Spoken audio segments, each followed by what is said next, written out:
ఆయన వచ్చారనే మళ్ళీ ఛాన్స్ దొరికింది కదా వదిలిపెట్టొద్దు అన్న ఉద్దేశంతో వాళ్ళు అలా చేశారు. తర్వాత పోలీసులు కొట్టేదాకా అక్కడనే ఉన్నారని వాళ్ళు కూడా పోలీసులు ఉన్నారా?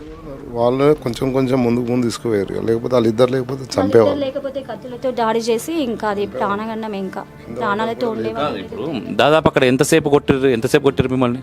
30 నిమిషాలు. 30 నిమిషాలు కొట్టిరు.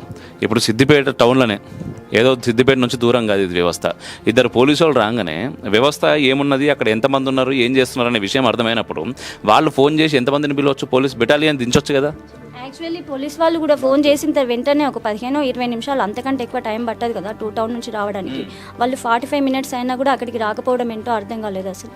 ఇప్పుడు ఇద్దరు తర్వాత మళ్ళీ ఎవరైనా పోలీసులు వచ్చారా? ఇద్దరేనా? ఇంకా అసలు రాలేదు. ఇంకా సీఐ ఫోన్ చేసి కూడా నాకు దెబ్బలు తాకినాయి సార్, బాగా కొట్టిరు సార్ అంటే, నువ్వు ఎందుకు వెళ్ళినావు అని అంటుండే తప్ప కానీ అక్కడికి ఫోర్స్ను పంపించలేదు, ఏం లేదు.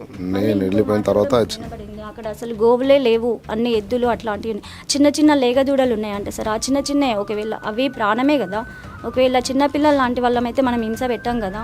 ఆ చిన్న చిన్న లేగదూడల్ని కూడా తీసుకొచ్చి చంపడానికి నరికేస్తుంటారు. ఎవరికైనా చూసి ఖండించాలనిపిస్తుంది కదా సార్. మీకు ఎన్ని కనబడ్డాయి అన్న అక్కడ? ఆవులు ఎన్ని పడ్డాయి? మినిమం 50 పైన ఉంటాయి, 50-100 ఉంటుంది. సంవత్సరం అయితేనే ఉంటుంది. ఎవ్రీ ఇయర్ దాదాపు 10 సంవత్సరాల నుంచి నేనే పోతున్నా, పోలీస్ కంప్లైంట్ చేస్తున్నా. మళ్ళీ తెల్లారి పక్కకు తప్పిస్తారు, ఏం లేవు అని వీళ్ళు చెప్పేస్తారు.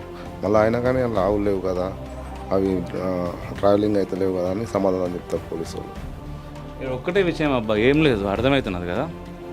ఆయన పోయింది చిన్నపిల్లల్ని తీసుకొని పోయిండు అక్కడికి, ఏదో యుద్ధం చేయనీకో వాళ్ళని కొట్టనీకో ఏదో చేయనీకి కాదు.